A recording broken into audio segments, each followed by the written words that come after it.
अगर कम्युनिकेशन में आएगी बाधा तो बातें होंगी आधा आधा, जिससे हमेशा होगी मिसअंडरस्टैंडिंग। तो कैसे दूर होगी ये कमी, आइए करते हैं इसकी लर्निंग।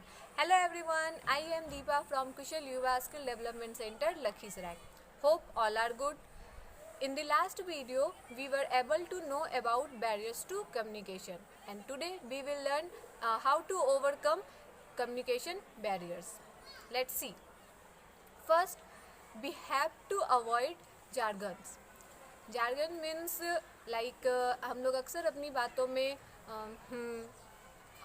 इस तरीके का जो वर्ड्स यूज़ करते हैं उसे जार्गन्स कहा जाता है, जो कि हमारे कम्युनिकेशन की एक बाधा होती है। तो हमें अपनी कम्युनिकेशन करते वक्त इन वर्ड्स को अवॉइड करना चाहिए। दूसरा है हमारा कि हमें डिफरेंट कल्चर्स के प्रति अवेयर होना चाहिए।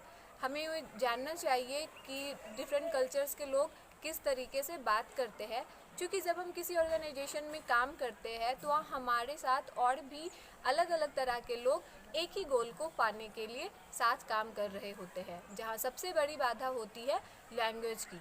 तो हमें वहाँ पर सिंपल वर्ड्स का यूज़ करना चाहिए ताकि दूसरे लोग भी हमारी बात को अच्छे से समझ सके। तीसरा है हमारा क्लैरिटी इन स्पीकिंग। हम जो भी बोले वो स्पष्ट होना चाहिए ताकि दूसरे लोग उसे सही से समझ सके। Communication doesn't mean only speaking but also listening, and it is also said if you want to be a good speaker then you will have to be a good listener. कहा भी गया है कि अगर आपको एक अच्छा वक्ता बनना है तो सबसे पहले आपको एक अच्छा श्रोता बनना होगा। So pay fully attention to a speaker's words and always open to ask question. हमें हमेशा क्वेश्चंस पूछने के लिए और उसके जवाब देने के लिए तैयार रहना चाहिए।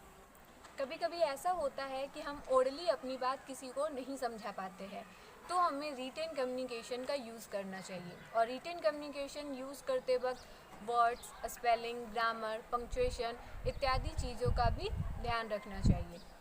We should adept flexibility. हमें लचीला होना चाहिए। हमें पॉजिटिव एटीट्यूड अपनाना चाहिए। किसी से किसी भी प्रकार का कोई भी कॉन्फ्लिक्ट नहीं करना चाहिए। We should also respect others views and perception. हमें अपने इमोशंस को भी कंट्रोल करना चाहिए। जब हम बहुत ज़्यादा खुश होते हैं तो भी हम अपनी बात किसी को नहीं समझा पाते हैं, और हमें बहुत ज़्यादा नर्वस भी नहीं होना चाहिए।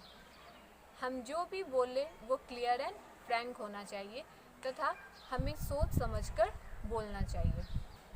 और जब भी हम कभी कुछ बोल रहे हैं तो बेटर है कि हम किसी भी तरह का प्रेजेंटेशन देने से पहले जो हमसे कंसर्न पर्सन है उनसे कांटेक्ट कर लें। सो इस सारे तरीक़ों से हम अपने कम्युनिकेशन के बैरियर्स को दूर कर सकते हैं और अच्छा कम्युनिकेट यानी कि इफ़ेक्टिव कम्युनिकेशन कर सकते हैं।